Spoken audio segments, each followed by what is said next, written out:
Okie dokie. So welcome. My name is Julie Howard. I am the Forest Health Program Manager, and I will be one of your hosts for today's Forest Health Grant Workshop. This marks the 6th grant solicitation we've had for the Forest Health Program. Before we get started, I just want to do a quick round of introductions of folks you may be interacting with during the solicitation or application process. So joining me today is Stuart McMorrow. He's the CAL FIRE's Deputy Chief of Forestry Assistance Programs. He will be presenting on the Forest Legacy Program. We also have Tadashi Moody, who is a Senior Environmental Scientist for CAL FIRE's Fire and Resource Assessment Program. He will be presenting on the Forest Health Research Program. I also have my team of Forest Health Area Foresters on the call. This includes Robin Bellows, Ryan Wimmer, and Nocella Funes. These are some of the folks you'll be talking to if you have questions about the application process or solicitation, or just questions in general about planning for a potential project. They would and if granted an award, they would be your main point of contact for a Forest Health grant. We also have Kristen Merrill, our environmental scientist and Forest Health Grant Program extraordinaire. She's really the glue that makes this all happen, so thank you, Kristen. We also have Zawara Amjad, who is our GIS specialist. So she manages all of our geospatial data, and she can be a huge resource for grantees on submitting shapefiles and data associated with that. We also have Amanda Reynolds, a staff service analysis with the Fire Resource and Assessment Program. She works very closely with Tadashi in the Forest Health Research Program. And last but not least, we got Angie Lottis, who is Assistant Deputy Director of Climate and Energy, who oversees this whole program and has made it so successful. So again, just before I dive in here, I'll just ask that if you have any questions, please feel free to add them into the chat. And at the end, we'll go back and review those questions and answer them. And it also, you'll have the opportunity to verbally ask questions as well. So here's a quick overview of what we'll be covering in today's workshop. First, I'll be briefly going into the background of the Forest Health Program. Then we will cover eligibility requirements, followed by specifics of our 3 grant programs: Forest Health, Forest Legacy, and Forest Health Research. Then we will dive into the application process, briefly touch on some project administration items, and then we'll conclude with answering questions and sharing contact information. So let's get going. So what makes our program possible? Our program is possible by money generated by California's cap and trade auctions. Money is generated through these auctions by the selling and buying of emission credits by the industrial sector. Revenues that California receives from the program are deposited into the state's Greenhouse Gas Reduction Fund, or GGRF for short. The GGRF is appropriated by the legislature to state agencies who further the objectives of the California Global Warming Solutions Act of 2006. The California Air Resources Board, or CARB for short, created the California Climate Investments Program, also known as CCI. And CAL FIRE's Forest Health Program is part of this California Climate Investment Program. And to date, more than $11 billion have been appropriated by the legislature to state agencies implementing greenhouse gas reduction programs and projects. If you would like to learn more about the CCI program, there is a web link there at the bottom left-hand corner. I encourage you to explore if you have more interest. So now that we know where the money comes from, how much money is available in this solicitation? As many of you know, the governor's proposed budget was released in early January of this year. The funding for our program is included in the wildfire and forest resiliency portion of this proposed budget. As the proposed budget stands today, up to $170 million will be awarded to forest health projects that fit the eligibility requirement and score competitively. So with this proposed budget, there will be up to $14 million awarded for the Forest Legacy applicants and at least $3.8 million to Forest Health Research applicants. I've provided a table here of how the $170 million is proposed to be split up across the different funds and different fiscal years. These funds will be available following the appropriation in signed budget bills. We remain hopeful that the current fiscal year of 2020-2021 budget will be signed and approved any day. And the earliest that the fiscal year 2021-2022 can be approved and available is this July. So just to clarify, these budgets have not been approved and signed yet, but we are, like I said, hoping any day that the current year, fiscal year 2020-2021 will be signed any day now. So now let's talk a little bit about the details of the Forest Health Program. First, I'll share the overall objectives of the Forest Health Grant Program. Then we will go into the project eligibility and selection criteria and finish with project environmental compliance. Please note at the bottom right-hand corner of the following slides is where you can find this information in our grant guidelines, which I will hope that you all have had a chance to look at the grant guidelines, and if not, then I can show you where to find those on our website towards the end of the presentation. So once we go through that, I'll then turn it over to Stu and Tadashi to cover the Forest Legacy and Forest Health research programs. So the Forest Health Program aims to fund landscape scale land management projects that achieve the following objectives. The objectives are restore forest health and disaster resilience to California's forests, protect upper watersheds where California's water supplies originate, promote long-term storage of carbon in forest trees and soils, minimize the loss of forest carbon from unnaturally high severity wildfires, and furthering the goals of the California Forest Carbon Plan, California's Natural and Working Lands Implementation Plan, and Assembly Bill 32 Climate Change Scoping Plan.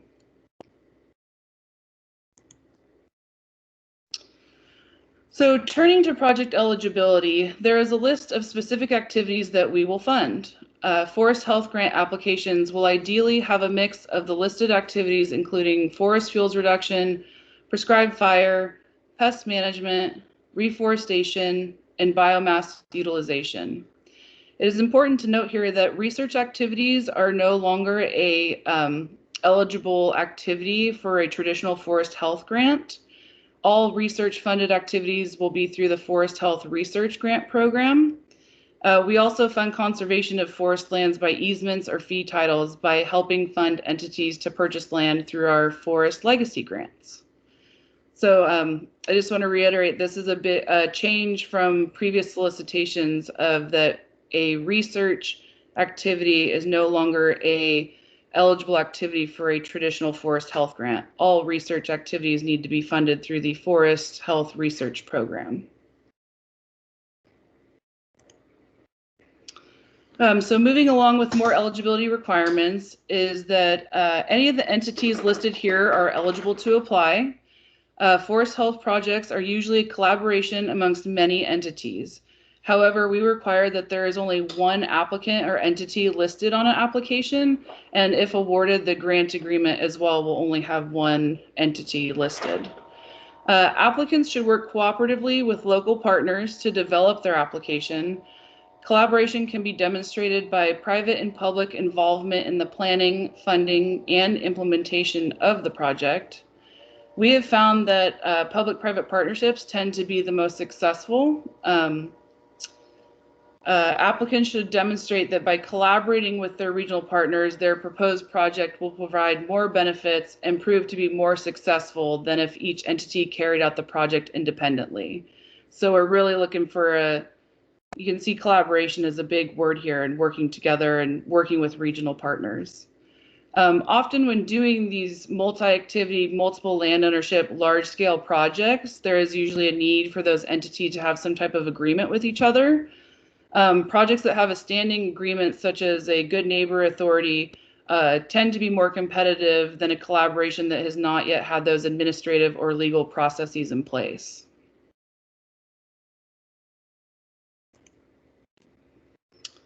So as mentioned before, our funding needs to further the objectives of the California Global Warming Solutions Act, which requires us to report how our funding is contributing to the reduction in greenhouse gas emissions.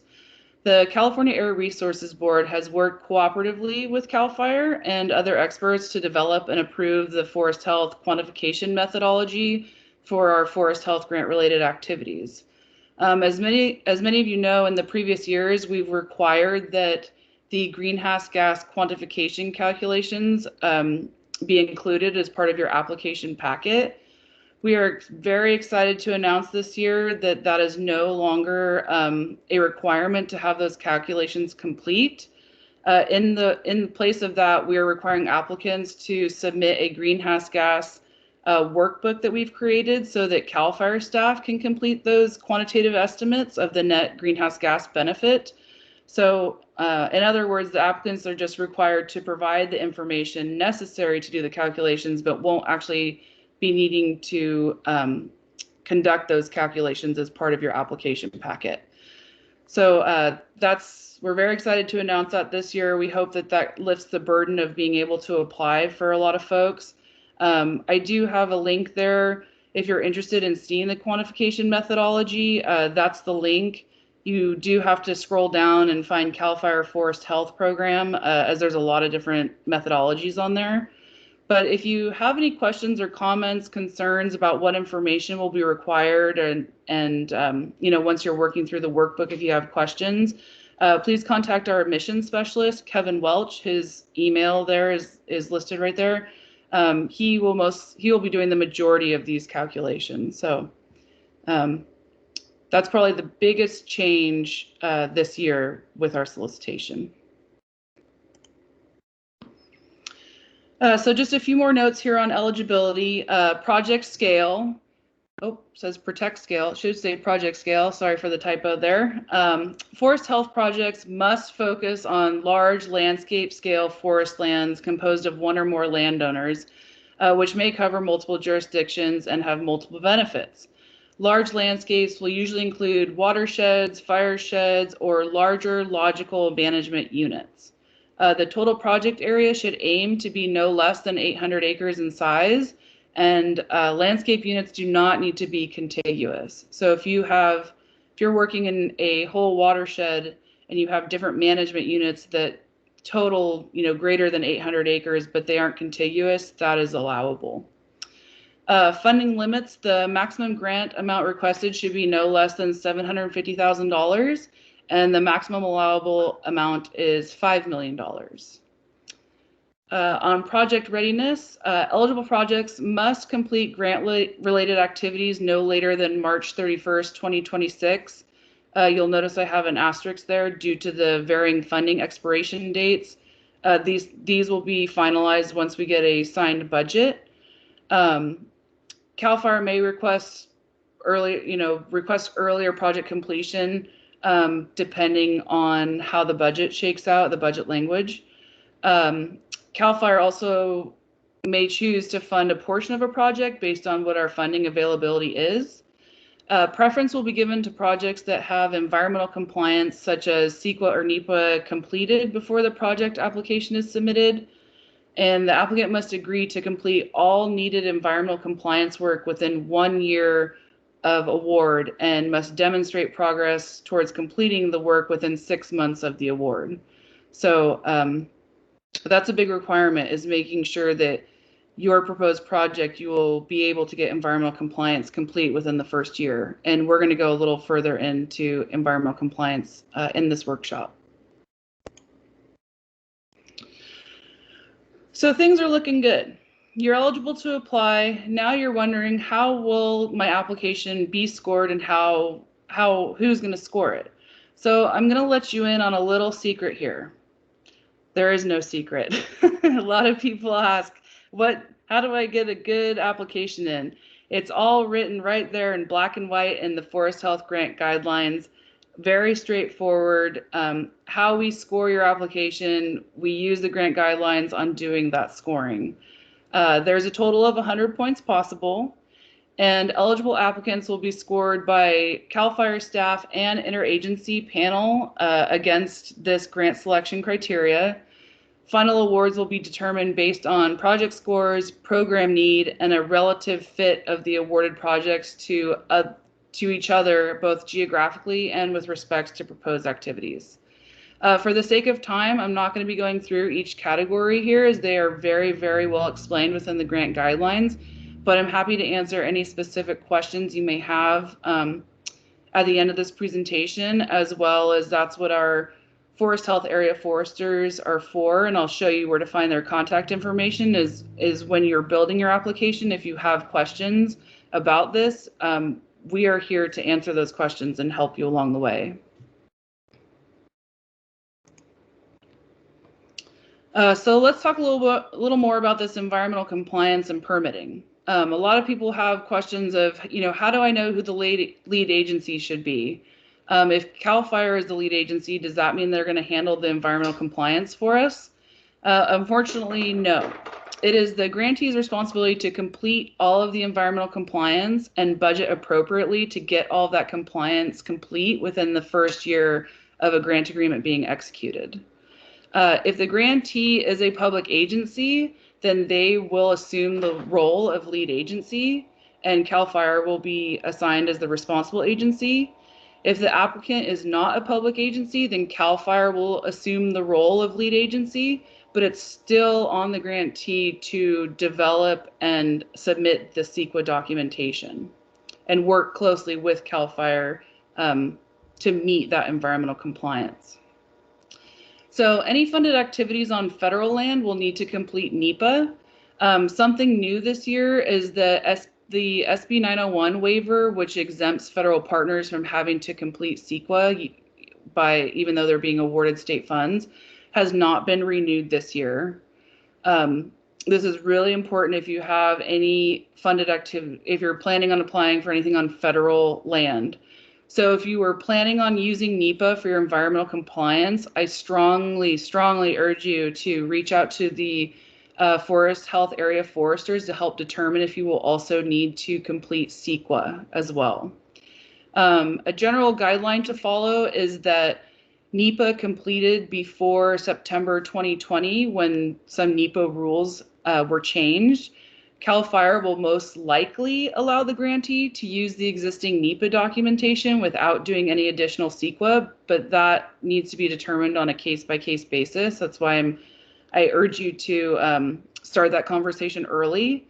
But for brand new projects where environmental compliance has not been completed yet, grantees will need to simultaneously complete both the appropriate NEPA and the CEQA documentation to obtain compliance for all project areas and activities. So it is the applicant's responsibility to budget for completing both CEQA and NEPA if required. So please budget appropriately and start that conversation early so you're not caught by any surprises. Okay, so now I'll turn it over to CAL FIRE Deputy Chief of Forestry Assistance Program, Stuart McMorrow. He's going to speak to you more about the California Forest Legacy Program. Stu? Hey, thanks, Julie. Can you hear me okay? Yeah, I can hear you good. Great. I think I'm getting feedback through your microphone, but I'll let you know when I want you to change the slides like we discussed, and thank you. Good afternoon, everybody. As Julie stated, I'm the Deputy Chief of Forestry Assistance Programs, one of which is the Forest Legacy Program. In this particular case, for this grant, we are talking about the California Forest Legacy Program, not to be confused with the Federal Forest Legacy Program, which CAL FIRE also administers funding for.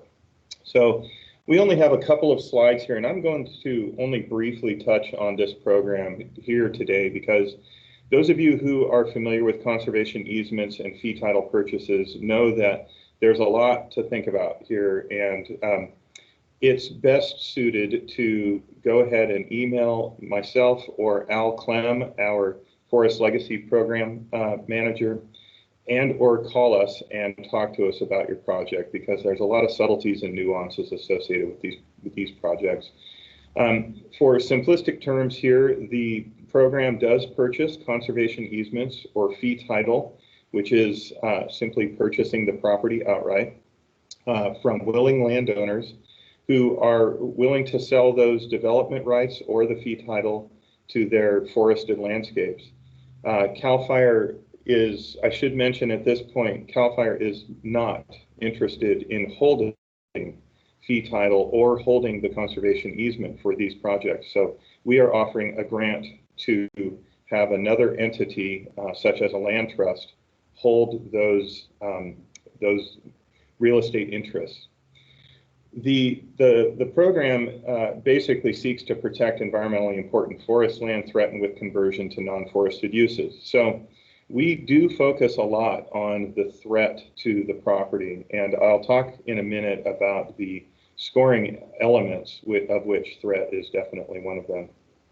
And of course, one of our objectives is to ensure that California forests remain a carbon storage sink, not an emitter. And the conversion of forest land to non-forested uses such as homes or golf courses, vineyards, etc., your imagination can run wild, I'm sure, with the ways that forest landscapes are either completely converted or they are fragmented through the development of rural residential properties that are then cut up by roads and all the other things that people do when they develop land. So we seek to minimize that and keep forests remaining as forests. So Julie, can you switch the slide, please? Thank you. So some of the selection criteria, and this is well outlined in the grant guidelines, by the way. I believe it's Appendix A in the grant guidelines. So please refer to that for specifics and read through it before you call and ask questions, please. Happy to discuss your specific issues in that venue because I think it's a little more productive for both of us. Suffice it to say, though, we have these 6 elements that we're going to be scoring on this year, and this does represent a slight change to previous years, so please pay attention to that. The importance of the property has many facets to it. So again, please read the guidelines and you'll see what elements you'll need to refer to there. The threat level, again, is one that I personally hold a lot of value to. A property that is in the middle of nowhere surrounded by Forest Service versus a property that is adjacent to residential neighborhoods. You can imagine that each of those hold a different threat value. The strategic value is essentially speaking to the placement on the landscape and how it's associated with other conserved properties. The readiness is speaking to the various due diligence elements that are needed on the property. So in order to close the transaction, and this can be anything from having a conservation easement drafted to a minerals remoteness report, a title report, an appraisal, etc. Those of you who do this type of work, you know what I'm talking about. The final 2 elements that we have expanded upon a little bit are adding some scoring benefit to those who can prove that they are actively managing their forest versus simply sitting on the property as a preservation type of a situation. CAL FIRE values that active forest management more than not, and so we would like to try and provide some scoring benefit there.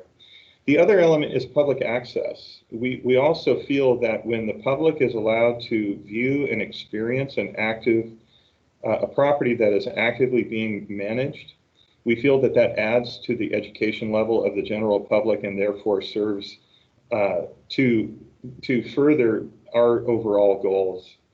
So we have added some increased scoring there. And finally, on matching funds, in the past we've had a little bit less of a nuanced matching scoring element. So this time we've tried to expand the scoring criteria for matching funds to allow for some different levels of match. Please note that the matching funds, if it is from another state agency or has been applied for, that matching fund, in order to be scored, needs to actually be secured and in hand. That's, and admittedly, we know that's a challenge, but in order for that to be a legitimate scoring item, we have to have that proof that it's been approved. The other way to get that easily is if the landowner is willing to provide some matching funds, and that can be simply proved in some type of a letter or communication from the landowner. Please also know that stewardship endowments or monitoring endowments do not count as matching funds.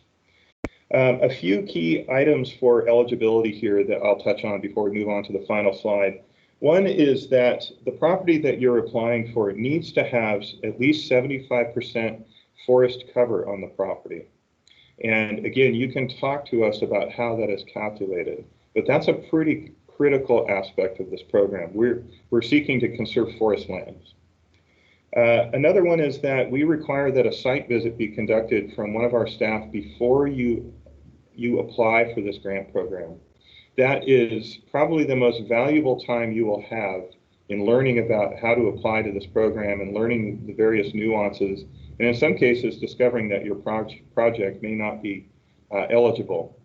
Unfortunately, that's happened at the site visit level. So please get a hold of us if you know you're going to apply, and one of us will take the time to meet you on your property and take a quick spin around the property and answer questions and give you our thoughts.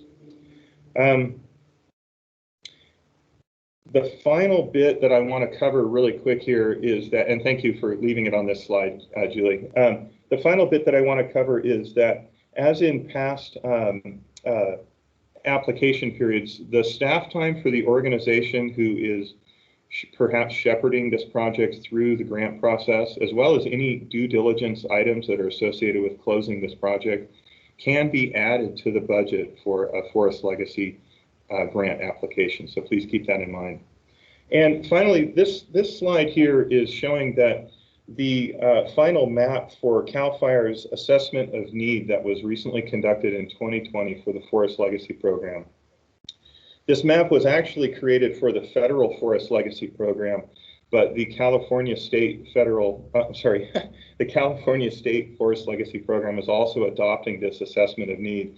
And the colors associated with this map are showing the private forest lands in the state, and the red colors are identifying the higher priority landscapes for the Forest Legacy Program, and the green colors are showing the lower priority project areas for the state. That's not to say that a project in a green or yellow area isn't eligible to be funded for the program, but we wanted to point out that this analysis was recently conducted, and we are using this as a guideline for those cases where projects are scored evenly, but that we need a tiebreaker. And in this case, for the state program, we're going to be looking to this map to inform that.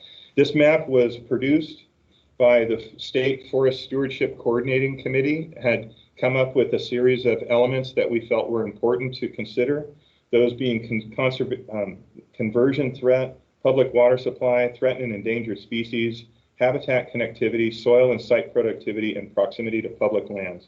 Again, I have this information at hand for those who are interested, and my contact information is going to be visible at the end of this slideshow. So with that, I will end my piece with your thanks, and I'll turn it back over to you, Julie. Great, thanks, Stu.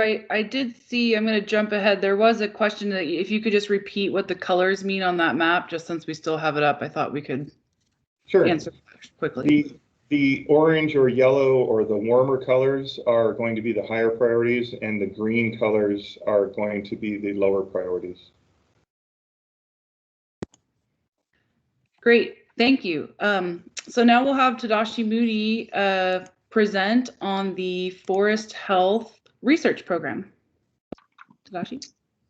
Thank you, and good afternoon, everybody. Again, my name is Tadashi Moody. I'm the program coordinator for the Forest Health Research Program. And as Julie said before, the program broadly speaking, the Forest Health Program used to allow research as an activity with, one of multiple activities in large forest health management oriented grants, which is to say you might have some fuels treatments over here and some reforestation over there, and then you might have a research project as part of all of that. This year is that the research, any sort of research projects and activities are being funded separately through this sort of sub-program, Forest Health Research. So if you want to do a research project, you need to apply specifically to this program, sub-program. So the first implementation, or the first time we funded research through these CCI Forest Health funds was in 2018, fiscal year 2018-19. The state recognized that research into forest and wildfire issues is critical as we move forward into an era of considerable uncertainty, whether that's climate change or increasing disturbance regimes, the incredible wildfire season we had last year, or management strategies that are being applied at scales to which they've never been applied before. So we're talking about massive increases in active management, pace and scale of fuels reduction and forest health treatment. So these are all areas where there's considerable uncertainty as we move into the rest of this the part of the century. So so recognizing that, we began this Forest Health Research Program to fund standalone research projects in support of the goals of the Forest Carbon Plan at the time, and now we have a new guiding sort of strategic document at the state level called the California Wildfire and Forest Resilience Action Plan that came out in January. So there are lots of goals in there, not just for research, but also for managing the state's the forests within the state moving forward. We intend to identify outstanding questions in the scientific world, questions related to forest health and wildfire, prioritize research needs for the state, and then ultimately sort of fund sound scientific studies that will point to those questions, that will help us answer those questions. And then importantly, transferring that knowledge. So making sure we transfer those knowledge in support of forest landowners, resource agencies, fire management organizations, and policymakers within California. As Stu mentioned, all of what I'm going to go over here briefly today is described in greater detail in Appendix B of the Forest Health Grant Guidelines document. So if it hasn't been made clear, that guidelines document is really our where you want to go for a lot of this information. And of course, always open for follow-up questions through our email or phone calls. Next slide, please. So what do we fund? What types of projects do we fund on the research program? We're primarily, what we do each year is we identify through a process of consulting experts, both internal and external, the Forest Management Task Force, the Board of Forestry, lots of different sources to refine our research priorities for any given solicitation. This year we've settled on 6. They're slightly different from last year, although fairly broad. But if you had applied last year or in previous years, you'll want to note the differences here. So the first priority is disturbance, recovery, and strategies for forest resilience in an altered future climate. Examples of this topic could be not limited to this, but could be like post-wildfire recovery, regeneration and reforestation strategies, improved prediction of threats to forest resources such as drought, wildfire, and associated impacts, climate adaptation strategies that will promote healthy and persistent forests. So lots of things could fit right into that category. The second priority topic is implementation, effectiveness, impacts, and trade-offs of alternative management strategies to reduce wildfire risk, increase carbon storage, improve biodiversity, improve water and air quality, and provide regional economic benefits. So some examples of that might be the significant increase in pace and scale of prescribed fire and other forest health treatments that is being proposed at the state level. Third, natural, historical, and contemporary range of variation in fire regimes, forest conditions, distributions, and wildfire-related greenhouse gas emissions. In particular, we're looking for information for those in that topic for ecosystems and forest types, they're less well studied. So this could, include things like historical and paleoecological investigations, investigations into changes in modern era disturbance regimes, and long-term trends in forest health and resources. Next slide, please. The fourth priority topic is forest products and utilization of forest residues related to fuels reduction and forest health treatments. So again, very broad topic, but we're looking for research that looks into things such as emerging approaches and technologies and wood products, impacts of products and utilization on greenhouse gas emissions, impacts on local and regional and state economies, and so forth. Priority topic 5 is human dimensions and socioeconomic considerations related to forest health and management. This is admittedly one that sort of fits into a lot of different, many different, all of the topics are going to have sort of a human dimension to them, but it's a critical piece. And so we call it out as a specific topic. Some examples of that may be understanding indigenous perspectives on forest health and best management practices or traditional ecological knowledge, total cost of uncontrolled wildfire, public perceptions of wildfire risk and their willingness to take or support mitigating action, identification of communities and populations vulnerable to wildfire impacts, and impacts of wildfire and prescribed fire on public health. So again, those are just some examples of what could fit into that category. Finally, topic number 6, improved prediction of wildland fire spread, behavior, and potential impacts, particularly under extreme weather conditions and within the wildland urban interface. So this is really trying to address some of the holes in our predictive power in our models at estimating the threat and potential impacts from wildfire. Some examples could include atmospheric coupling in wildfire models, ember generation, lofting, and transport, and the likelihood of structure ignition in the wildland urban interface. Well, next slide, please. So we fund projects in 4 primary categories, and each of those categories has an approximate budget allocation. So when we receive an application to the research program, each application has to choose one of these categories to apply to, and you will first be the first order evaluation will be you'll be competing basically against projects in that category. After that first round, we will look at projects that we could potentially fund, not necessarily within those categories if they're high scoring. So the first category is general, so that's any project that is on land in California or focused on California ecosystems and forested ecosystems in particular that that is relevant to the California Forest Carbon Plan or the Forest and Wildfire Resilience Action Plan.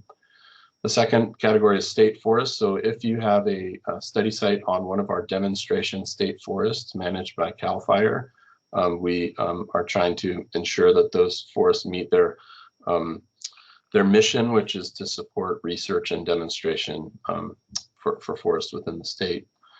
Thirdly, we have a category called graduate student, and that is for proposals that are written primarily by a graduate student, and the projects are actually performed with the graduate student as their lead.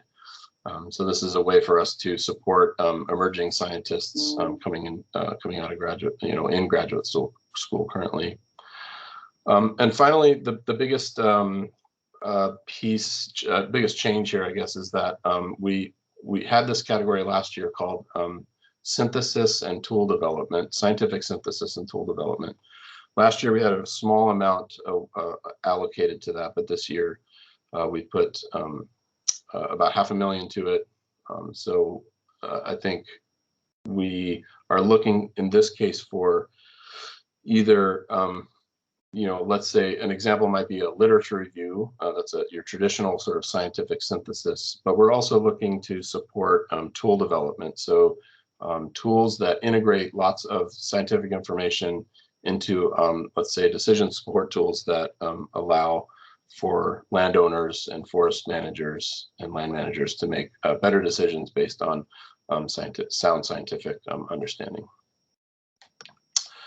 And that's it for me, but I do want to mention that we will have, starting at 2:30, a Q&A specific to research projects, people applying to the research program. There's a separate link to that. It's a separate Microsoft Teams meeting, and we'll post that in the chat here at the end of this workshop. So, thanks. Great, thanks, Tadashi. And I will remind everyone that there will be a additional workshop for research-related questions. So let's get back to the application process. So here you are, you've read the grant guidelines, you have a project you want to apply for. Now, how do you actually apply for a grant? Applicants to the Forest Health, Forest Legacy, and Research Program must follow the same three-step application process. This process starts with step 1, which is requesting a project ID and access to CAL FIRE SharePoint content management platform. So prior to applying, any interested entities need to request a project tracking ID number and get access to CAL FIRE's grant SharePoint folder. And this is done by simply sending an email with some basic information. The email is listed here. This is also very well spelled out in the grant guidelines. You can see on starting on page 13. Step 2 is once you have access to your SharePoint folder and you have your project tracking ID number, then you will be required to submit all supporting document and data into that SharePoint folder. All of the required documentation, including the naming convention that should be used, is also very clearly spelled out in the grant guidelines. And then the third and final step is submitting the online application form. I will be showing you all where to find these application forms. This is really, really important, is that you do not work on the application in the actual form. Please go in and copy the fields in the application form, either to some type of Word document, work on it separately, and then when you're ready to go, then go into the actual application form and do it all in one session. There's been some issues in the past with the application platform on saving progress, and it shouldn't be trusted, is what I'm trying to get at. So make sure when you do your application, you do it all in one sitting, and if you work on it separately, it should be easy enough to just copy and paste it into the application form and then hit submit. So just want to make sure that's understood, because we would hate for you to work on your application form and then the information not get saved. So any project that does not submit both the supporting documents and an online application before the deadline will be disqualified. There's no exceptions to this, so please make sure that you thoroughly read and complete the application process as shown on the grant guidelines, pages 13 through 18. So what does the timeline look like? This is a really good question, as we have not been given we can't give final dates until the budget is signed, which, as I stated earlier, we're hopeful will be any day now. However, there is a hard deadline that all applications must be turned in by 3 p.m. Pacific Standard Time, Wednesday, May 19th of 2021 of this year. So depending on the finalized budget and what fund your project could potentially be funded by, you may need to have all grant-related work completed by March 31st of 2024, 2025, or 2026. We will definitely be in communication with you to see if a date is going to work for you, or it's not going to just be a surprise of, hey, by the way, you have to have this done by 2024. We will have that conversation with you. It's important to note too here that final invoices for all grant-related work must be submitted to CAL FIRE no later than 30 days after the grant-related work is completed. So your final deadline of getting your work completed is March 31st of 2026. We will not accept any invoices after April 30th of 2026. And that just has to do with how long the funding is available and making sure that we can get you reimbursed. I threw that table back on here just so you could see the different fiscal years and the funds and the different expiration dates. That's where, you know, completion may be 2024, 2025, or 2026. So to start wrapping things up, let's discuss a couple major points on project administration if you are awarded a grant. If awarded, funds will be dispersed only once there is a fully executed grant agreement between CAL FIRE and the grantee. This is a really important point, as if you are awarded a grant, the date that it's announced or that you're informed that you will be receiving a grant is not the date that you can start billing against the grant. You can only start billing once there's a fully executed grant agreement. So all the lines are signed, all the I's are dotted, all the T's are crossed. So I just want to make sure folks are aware of that. Payments will need to be made on a reimbursement basis. So again, emphasizing no work prior to or after the grant period will be reimbursable. There are a possibility of advance funds in lieu of reimbursement. You can see the list of eligible folks who are eligible for advances. Advance payments do require additional reporting. So just to give you a heads up, there's a lot more explained in the grant guidelines about that. And if you are awarded an award, we can give you a full tutorial on what that means. So all awarded grantees are required to report on progress towards the completion of the scope of work that's included within your grant agreement and your application. A progress report is required with every invoice or quarterly, whichever is more frequent. Progress reporting will be completed by using the Forest Health Progress Report template or the Research Program Progress Report template, depending on which grant program you're awarded in. We understand that forest management is very dynamic and changes to an approved grant may be unavoidable. So we do allow amendments to grants. It's just really important that grantees should be working with their Forest Health Area Forester as soon as possible when considering making a change to their executed grant agreement. We are here as a sounding board. We're here to work with grantees and make sure that their project is successful. So in order to move forward with changes to a grant agreement, you know, there will be paperwork associated with that, and working with your Forest Health Area Forester will help streamline that process and get it done as soon as possible. And we need to make sure that all of that is documented and official and approved before doing those changes. Project costs must be consistent with the approved project application and incurred during the life of the grant, as specified in the grant agreement. The grant guidelines have a table that shows what are eligible versus ineligible costs to help you with developing a project budget. I highly recommend you take a look at that. You can see here a lot of this project administration is on pages 20 through 27. I think the table's towards the end of that page range, but I strongly encourage you to review that table. Prevailing wage. This is a question we get a lot. I think I've already seen one in the chat. CAL FIRE provides no opinion as to whether projects may be subject to prevailing wages. For determination for prevailing wage, you know, please contact the Department of Industrial Relations who make those determinations. And it is the applicant's responsibility to budget for prevailing wage in their project cost when applicable.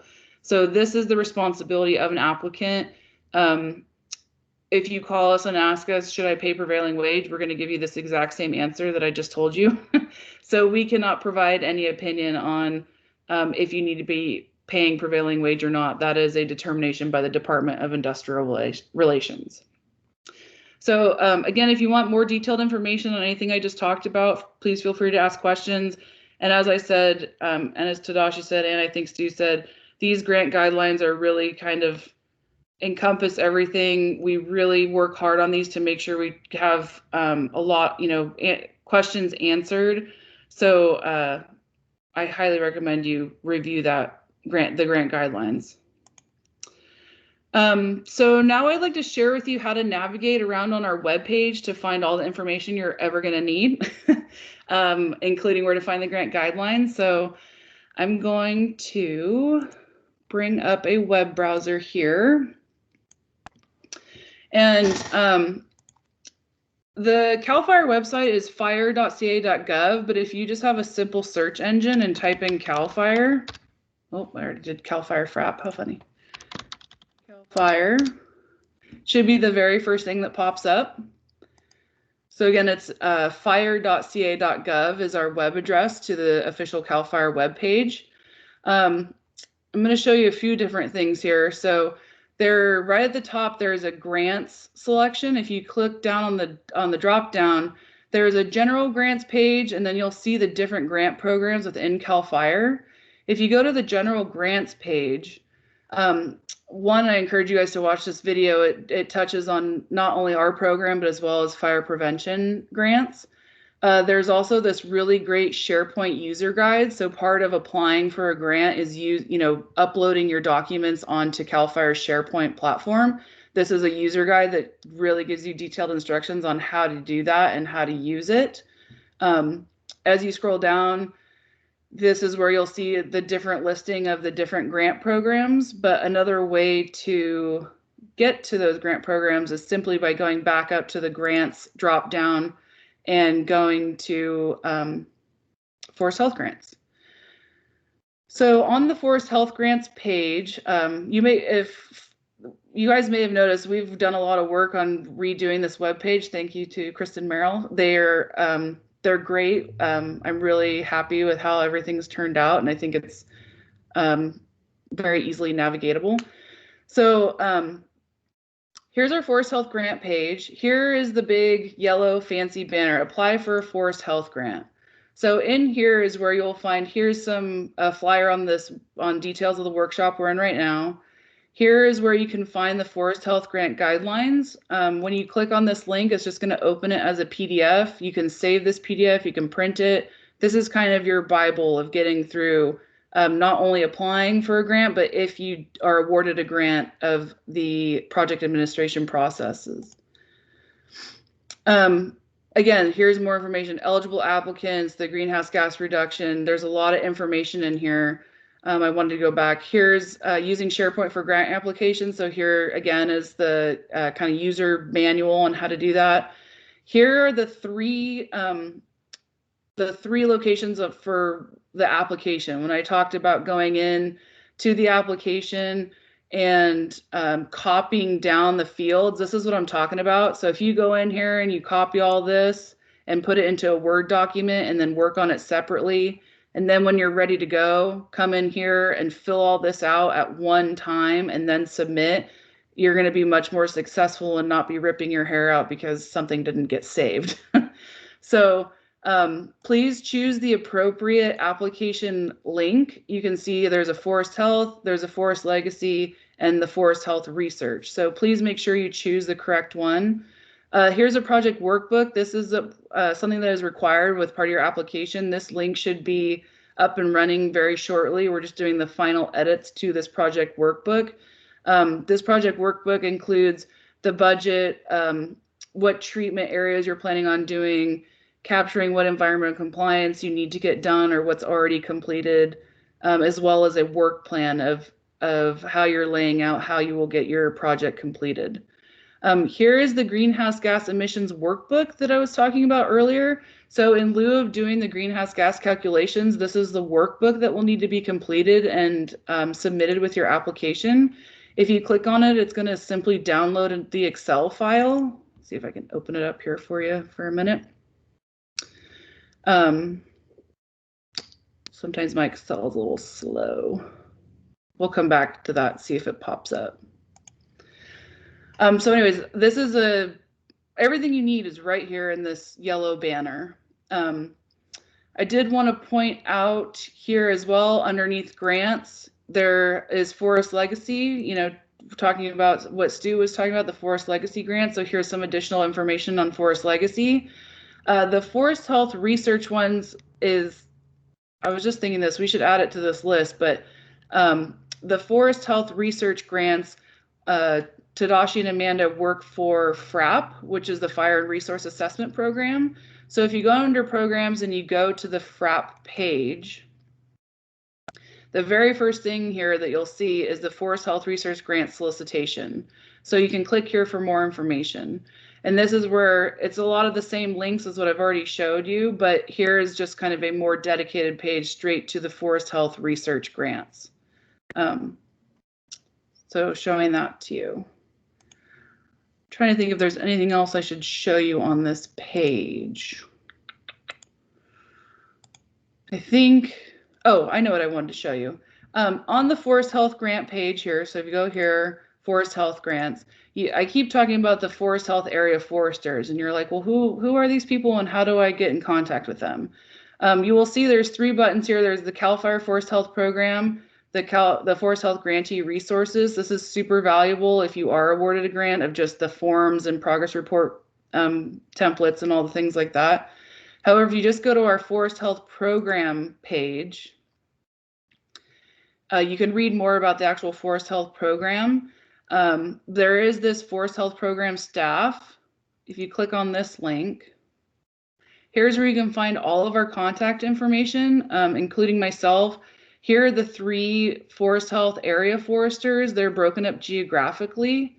There's also the Forest Health Regional Analysis. These are folks you'll be dealing with invoicing, our grants management unit contact, and then our Sacramento headquarters staff. So some names I've been talking about: Kristen, Kevin, Zawara.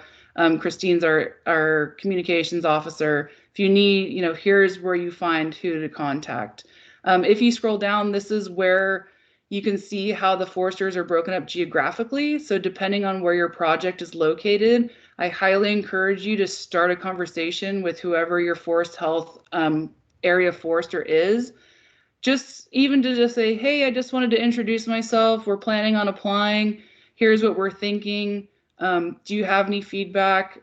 Just to open that conversation. I think it really helps, and it helps with, understanding the eligibility and what we're kind of looking for and going through that selection criteria. And if you have any questions, these are the people to ask. And then I did want to do one quick plug, is the Wood Products and Bioenergy is also part of our climate and energy program. This is kind of a newer program. So if you have any interest in wood products and bioenergy, I'm just kind of throwing a plug in here. But so I think that's what I wanted to show you here on the web page. I'm happy to walk through this again or show people if they have questions here.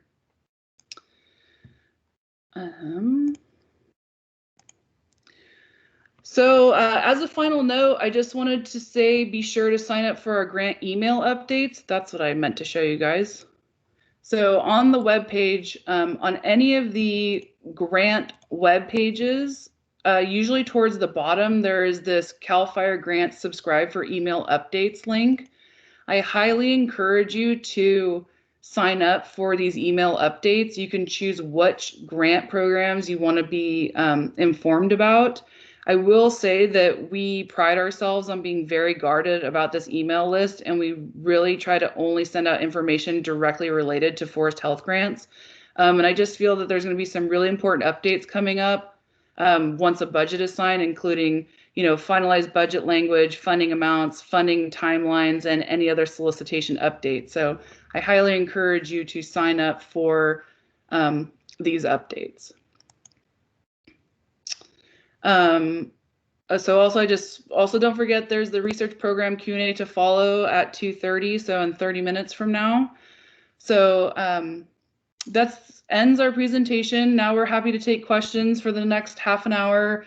Here's the 3 of us who presented with our email address, so if you need to contact us. And that concludes our presentation. I will Amanda's going to help go through questions through the chat, and then if you would like to ask a question verbally, please raise your hand. All right. So there are a few questions that came through the chat. The first one was from Rebecca, or actually she had 2 questions. We are a nonprofit interested in applying for the Legacy Grant. Folks on our project have been applying restoration forestry in the Mendocino region for the past 20 years, and we believe we are a good candidate for the grant. Our approach is not to cut beyond 3% of standing timber volume per year. Is that aligned with the vision of the legacy program? And has the GHG calculation quantification methodology for the legacy grant changed since 2019? If so, have you released the updated quantification? If not, when? Thanks. Hey, Amanda, this is Stu. I'll cover the first question about forest legacy, and I think the GHG calculation question was answered within the presentation today. But if I'm understanding the question correctly, it's basically asking if some amount of forest harvesting, and in this case 3% of growth, is acceptable, and sure. I see no reason why that wouldn't be acceptable. I will note, we are not a preservation organization. We are a conservation organization. So cutting trees and managing the property is what we want to see. Preservation is not for our program. I hope that answers the question, and that person that asked it can always hit me up on email for further discussion. Thanks.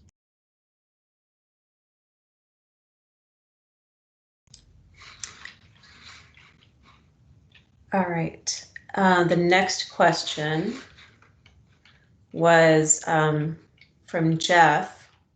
When will the recording of this workshop be available to view online? And another question is, can you email your slide presentation to the participants? I guess they're kind of related. Yeah, so we're recording this session right now. I'm hopeful to get this on by the end of the week. Don't quote me, but definitely by the end of next week. I want to make sure we get this up on the website for folks that weren't able to attend. And emailing the slide presentation to the participants.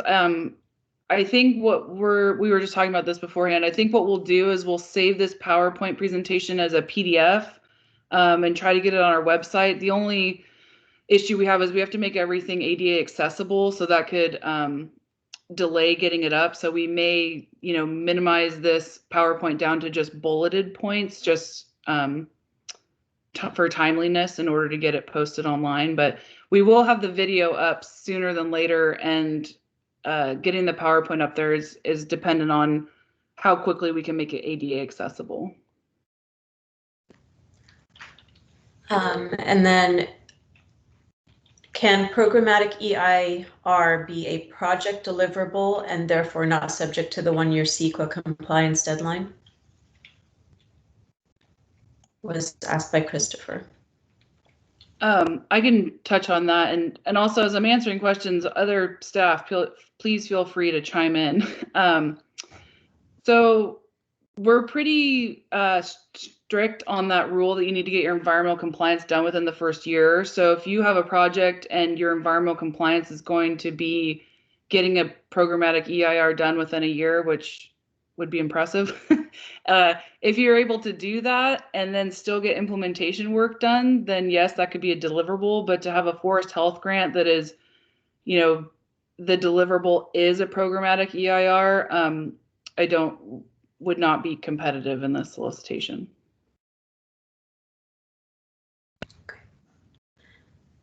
The next question. There are two questions with regards to, I think you can find the matching requirements in the guidelines, but one of the question was, can you touch on any matching requirements for the Forest Health Grant Program? And I guess that's the first question. Yeah. Regarding that. Yeah, this is touched in the grant guidelines. Match funds are not required with a forest health grant application. They are desired and make your application more competitive, but there's no requirement or percentage match required with an application. Okay, and the next question this was regarding the procedural guidelines. They state final awards will be determined based on project scores, program need, and relative fit of the awarded projects to each other, both geographically and with respect to proposed activities. Could you please clarify what is meant by relative fit of the projects to each other, both geographically and with respect to proposed activities, and how applicants can best understand how CAL FIRE will judge their projects fit? So I think that was coming from the research guidelines, I believe. I think it's part of Forest Health as well. Oh, is it okay? Go ahead, Tadashi. Okay, sorry. Well, I can speak to it for the research guidelines. For the research program, the intent of that, because we offer sort of a broad, we have no sort of geographic restrictions other than that it's focused on California ecosystems, and that and we don't have any topical. The topics are very broad.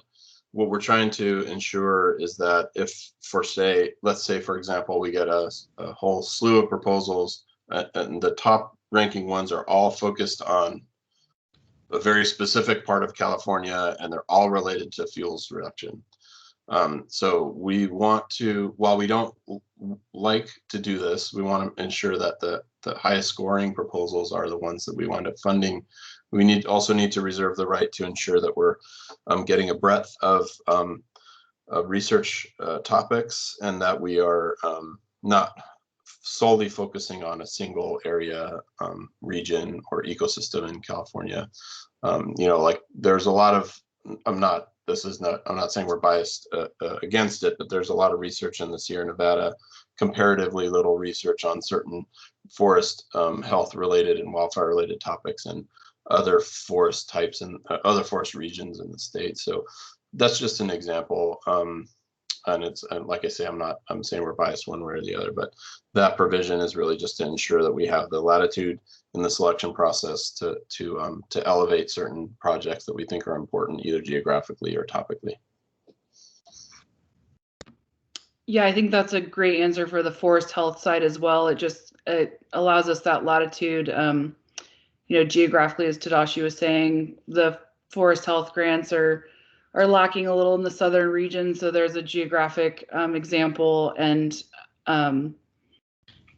just making sure that we're giving this funding across the state of California fairly, and giving us that latitude of what makes the most sense of what to fund this year. So the end of your question, you say how applicants can best understand how CAL FIRE will judge their projects fit. I don't think that needs to be so much of your concern as more of the grant selection criteria, and making sure you're just reading what we're looking for there. If you have a project that meets all of our eligibility, and you're checking the box and scoring well within the selection criteria, and you score well, I wouldn't be worried that you wouldn't get funded just because of this latitude language that we have in here. Yeah, I think that's right for us too, and I would say that it's in the 2 rounds of funding that we've had so far.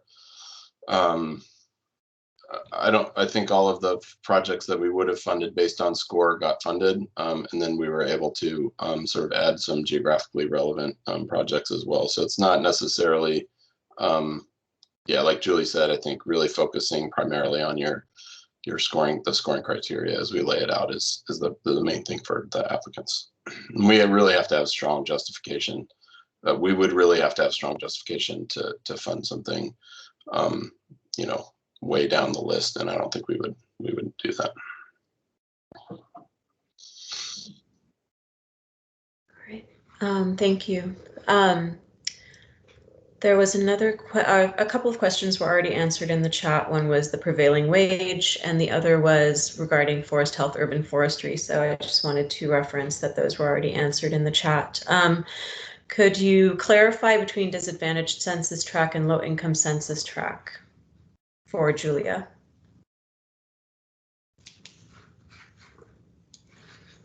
Yeah, sorry, for Julie. Sorry, you want? Her name, the person who asked was Julia Sullivan.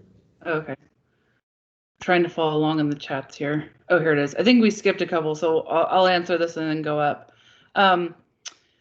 Yeah, so the disadvantage and low income census tract, I'm going to pull this up real quick, just so this is something we tend to go over. I kind of decided to gloss over it this year just for the sake of time, but I will bring this up for you guys really quick, just because I know exactly where it is.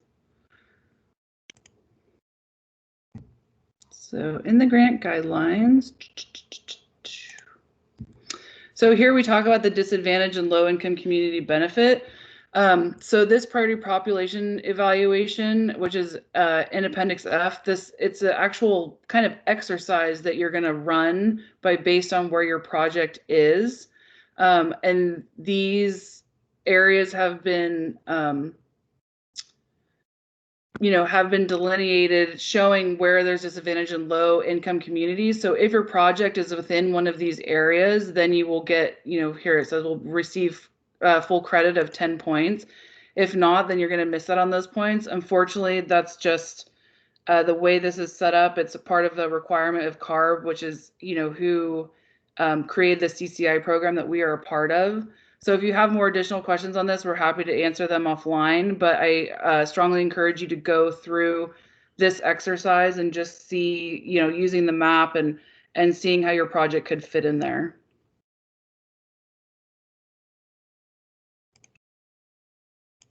And then I wanted to, I'm not sure what's in the chat. I saw one question, does this grant also apply to chaparral and oak woodland landscapes? I might have Angie chime in a little bit on this question. Traditionally, we try to stick to more forested land. We are interested in oak woodland restoration. When you start getting into chaparral, that's when we start kind of weighing, kind of what we were talking about before, the latitude of, does it make more sense to do continue more treatments in a forested land, or is it a high priority chaparral land? That's where we kind of have the latitude to make those decisions. So I won't say no, we won't fund projects in the chaparral, but we encourage more in the forested land, and that's something where I encourage you to reach out to your forest health area forester to have that discussion to see if it would make sense for a forest health grant application.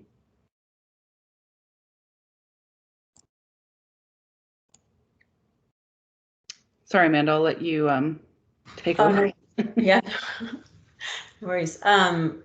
With regards to chaparral and oak woodland in the research sense, I just wanted to mention that is definitely something that we do accept. So I don't know if you want to touch more on that, Tadashi, or if you want to leave that for the Q&A for research.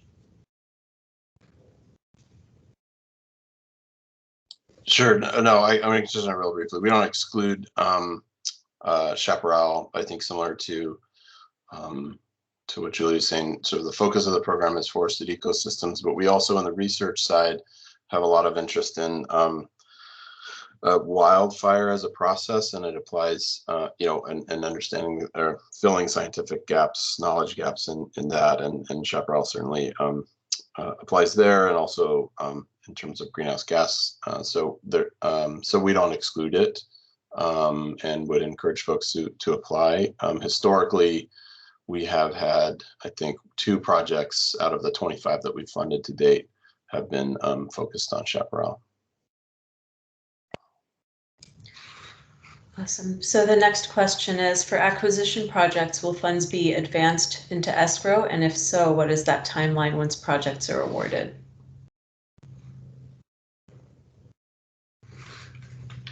And another funding question for match sources, does it only include cash, or can cost share be part of the equation?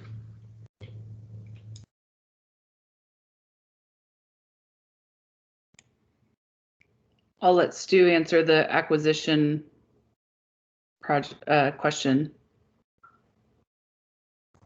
I'm sorry, Julie. Somebody just came to the door and asked me a question. Okay. I missed the question. It's okay. Somebody asked, for acquisition projects, will funds be advanced into escrow? And if so, what is the timeline once projects are awarded? Yeah, I answered that in the chat, but I'll say it again here. The way these work is once we are ready to close on the project, the applicant who will have a contract with us will request a disbursement, and we will send the disbursement, which is only the transactional costs, directly to the escrow company. And it can take up to 6 weeks sometimes. We've done it much sooner than that usually. But timing for the whole project is entirely dependent on how quickly we get through the due diligence, which can take up to 2 years. So usually it's not that long. Thanks, though. Thanks, Stu. And then just to answer the match source of funding, does it only include cash, or can cost share be part of the equation? Yeah, we welcome any match. Like I said, it's not a requirement, but it's encouraged. It makes your grant more attractive and more competitive. So whatever match sourcing you have, please include it. Thank you. And this is for the Forest Health Research Program. Can an organization submit more than one proposal, and can it be a sub on more than one? Also, do you accept fully burdened rates, or do you need to separate out the base from the fringe and indirect?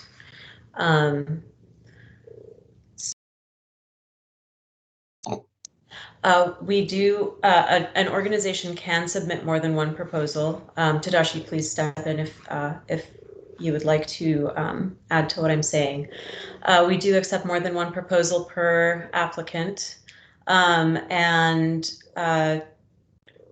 the rates do need to be separated out. There is a worksheet, a budget worksheet that's included in the application process, and it shows the different categories, the budget categories in which you would like to separate out and allocate certain funding towards. Yeah, and I would just say if you have trouble doing that, or if you don't think you're going to be able to make those breakouts for benefits and indirect and all that, just give us contact us via email or phone, and we're happy to try and work through that with you in the application process.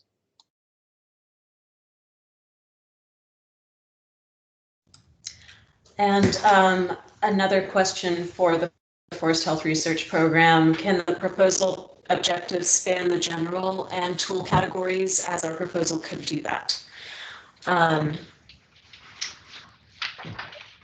Yeah, I'll take that one, Amanda. I would just say when you actually submit your application, you have to choose one of those categories. But certainly, there's nothing precluding you from having focus on, say, tool development as a part of a larger research proposal, and where we fit that into the budget maybe would depend a bit on what the overall focus of the project was. Yeah, I would say you have to choose one in the beginning, but that you can apply with tool development as a part of a larger project. If you have more questions, or if that's not a sufficient answer, either come to the Q&A after and we can talk about it more, or directly, or just send us an email.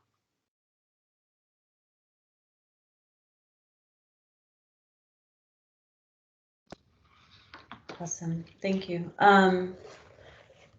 Does the indirect cost limitation of 12% also apply to subcontractors, consultants hired by the principal applicant? That's a good question. I've never had that question asked. No, I don't believe so. I mean, the 12% indirect cost is just your budget that you submit with your application. I mean, if we start getting invoices where somebody has a 50% indirect cost, then we're going to be questioning that.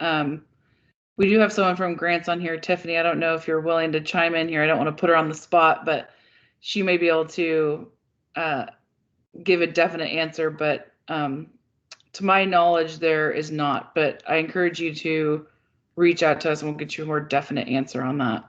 But the 12% indirect cost limitation is, the way it's written is, it's for your specific budget for your application, not to go into the weeds of each contractor and each consultant that you're hiring. What is their indirect costs? Excuse me. Sorry, I was on mute. So I'm sorry, can you repeat the indirect cost question again? Yeah, someone asked, does the indirect cost limitation of 12% also apply to subcontractors / consultants hired by the principal applicant? So basically that 12% is just across the whole grant itself. It does not apply to any equipment. So I hope that answers the question. If you have personnel costs, then you would apply that 12% indirect on top of that. Thanks, Tiffany. Yeah. Thank you, Tiffany. This next question is related to the Forest Health Grant selection criteria, number 12, grantees administrative capacity and past forest management history. Can an applicant who currently has an active Forest Health grant but has not expended at least 50% of the grant still apply to a Forest Health grant during this current grant period? If an applicant is allowed to apply for a new grant despite not meeting the 50% expenditure criterion on their past grant award, will the applicant be at a disadvantage during the review and selection process? Please explain. Yeah, thank you. I'm really glad somebody brought that up. I meant to include this in the PowerPoint and it slipped my mind. So I have here shared on the screen the grant guidelines, and I'm just going to read this to hopefully kind of answer the question, then elaborate on it. So if the proposed project is a continuation of or related to a current CAL FIRE Forest Health grant, a minimum of 50% of the previously awarded Forest Health grant funds must have been expended at the time of this application, which is May 19th. And the applicant must include a plan to demonstrate that at least 70% of the previously awarded grant funds will be expended by December 31st, 2021. So if you are a current Forest Health grantee and you have not expended that 50%, and you're planning on sending in a proposal that's a continuation of or related to your current grant, then we ask that you wait to apply until you have 50% done. However, if the applicant is, part of a larger organization who may be applying for a project in a different part of the state, we aren't going to hold you. We won't say you can't apply because you haven't hit 50%. So I hope that clarifies it. If you're not sure if your proposed project would be considered a continuation of or is related to, again, please pick up the phone or write us an email to your Forest Health area forester. We can help kind of determine that for you. We'd rather have that conversation now rather than wait to get your application and disqualify it because we believe that you haven't hit that 50%. We tend to think of the continuation of or related to as a phase 2, if you want to call it. So if you're doing a project and then you're applying for a phase 2, we're hoping that you have at least 50% of your funds expended.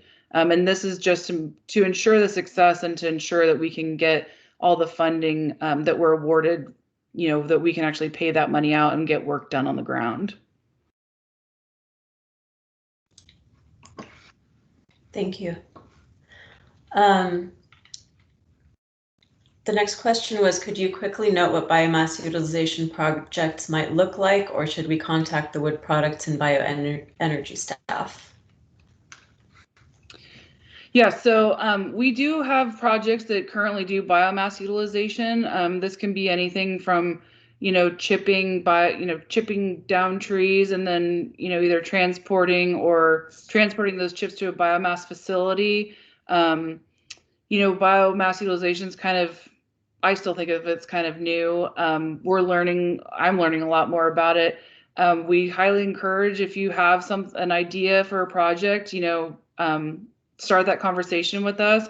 I would say initially reach out to your Forest Health area forester to discuss your idea. And if we find that we should bring in some of the wood products and bioenergy staff, we work really closely with them. We would be happy to bring them into the conversation, maybe to help, give you kind of some guidance on what would fit with our program or what wouldn't, or maybe some opportunities in your area that you aren't aware of. So if you have an idea for biomass utilization or looking to include that, please start that conversation early with us. Thank you. And then the next question was, is there a minimum acreage for these grants? I know for research, I don't think we really have a minimum acreage.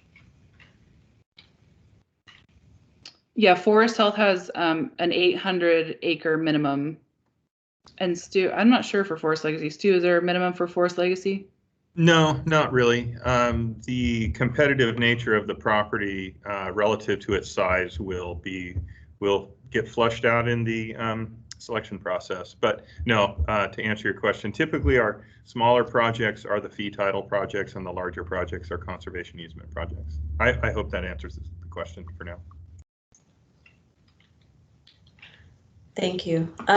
So there were a couple of other requests. The whole PowerPoint would be most helpful, and what's the link to the research program Q&A. I included the Forest Health Grant website in the chat, and the PowerPoint will, I assume, will eventually end up there. And then also the Forest Health Research Program's website is in the chat, as well as the link to the meeting for the Q&A session. There was a question on pygmy forests, which was answered by Stu. And the next question is, are the 6 priority research topics prioritized in any order? The answer to that is no, we don't have them prioritized in any specific order. Is there a limitation on how much future year planning versus on-the-ground implementation can be included? Is CEQA compliance for grant-funded implementation considered future planning? Yeah, so I can touch on that. We do allow for future planning, and CEQA compliance would would be part of that.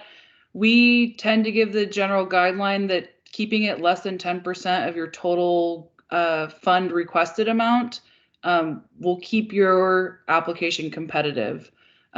We really like to have focus on our funds going towards implementation. Not to say that we won't fund planning, but we just ask that you try to keep it less than 10% of your total ask.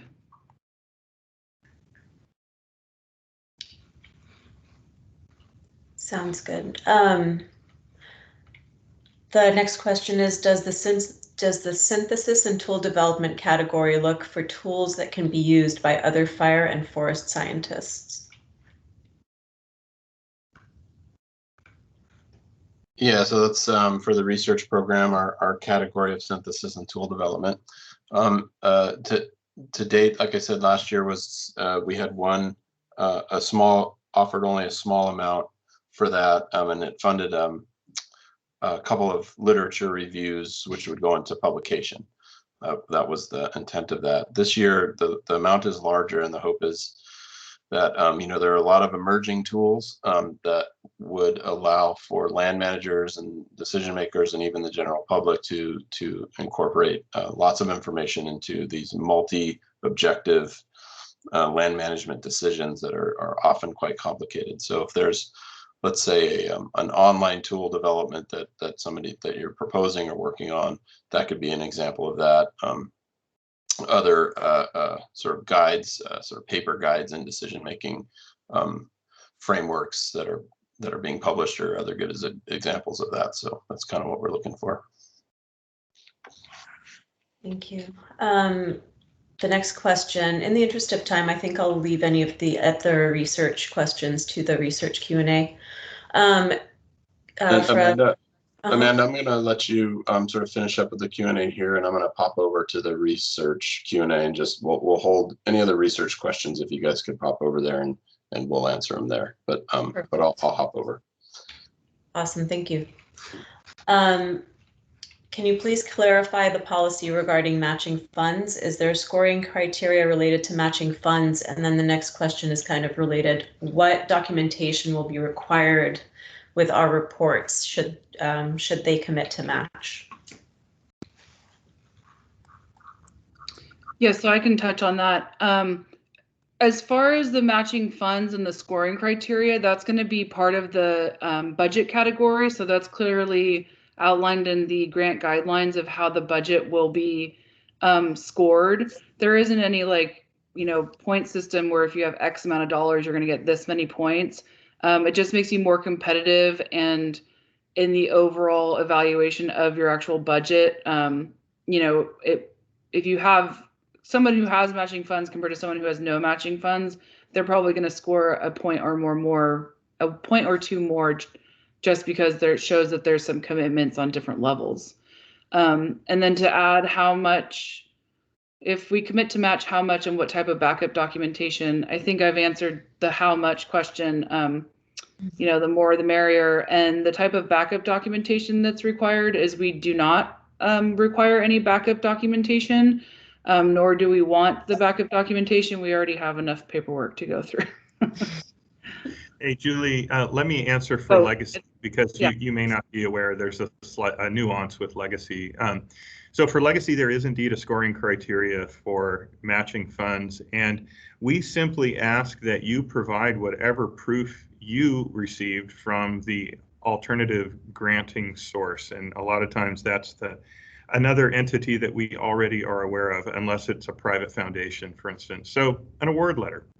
Also, if it's matching funding from the landowner for a conservation easement, perhaps they're providing some amount in a discounted sale, for instance, we would like a signed letter from that individual stating the percentage of the match that they are willing to contribute.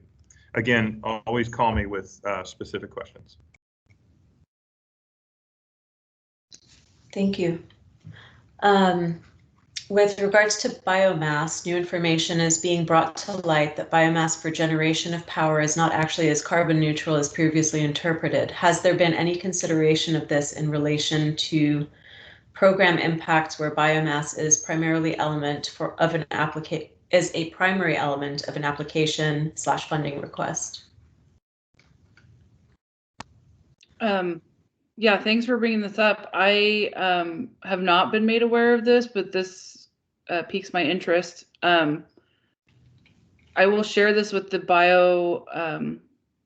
bioenergy and wood products folks, and yeah, now we'll be considering it. I'm interested to see what this article says. So thank you for bringing that to my attention. And currently, no, there has been no consideration. If anybody else within our program is aware of this, please speak up. But I have not been made aware of these new studies. Mm-hmm. Another one on biomass. For biomass conversion to electricity, do you expect to complete the construction of power plant during the term of the grant? Or yes. With these? Mm-hmm. Sorry. So yeah, these are good questions. You know, we have the life of the grant, and we ask that everything be done within the life of the grant. So if you're asking for some funding to get the construction of a power plant, and that's all that you're asking for, I would say that wouldn't be a very competitive grant.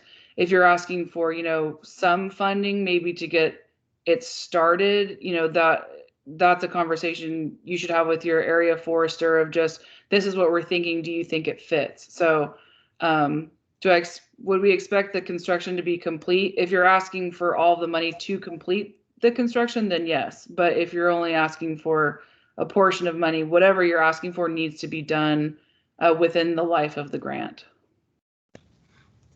Thank you. The next question is indirect a modified total indirect rate or a % of the total grant? That is going to be more defined in the grant guidelines. I know that for research, there are certain categories that do not qualify for the 12% indirect cost, and certain categories that do. So I assume this would, if the grant guidelines do not answer your question on this, definitely reach out to us.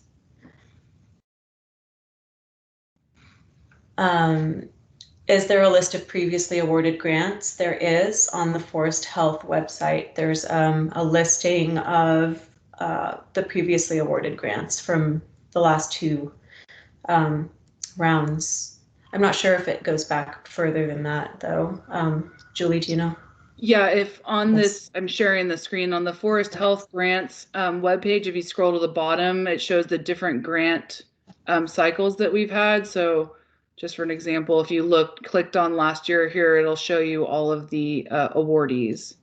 So these are Forest Health competitive, here's Forest Health direct, and here's legacy, and here's the research. So yes, that's where you can find the list of previously awarded grants. All right, I think that was it. Great. Well, if you Oh. guys have additional questions, So- oh, go ahead, Amanda. There was another one. Would a project with 400 acres be competitive with those at or above the 800 acre base mark? So for the Forest Health Grant projects, it's you must have a minimum of 800 acres. So if you submitted an application with 400 acres, it would not meet eligibility and be disqualified. For legacy projects, it's impossible for us to state that right now. 400-acre project is eligible. I have no idea how it would compare to other projects.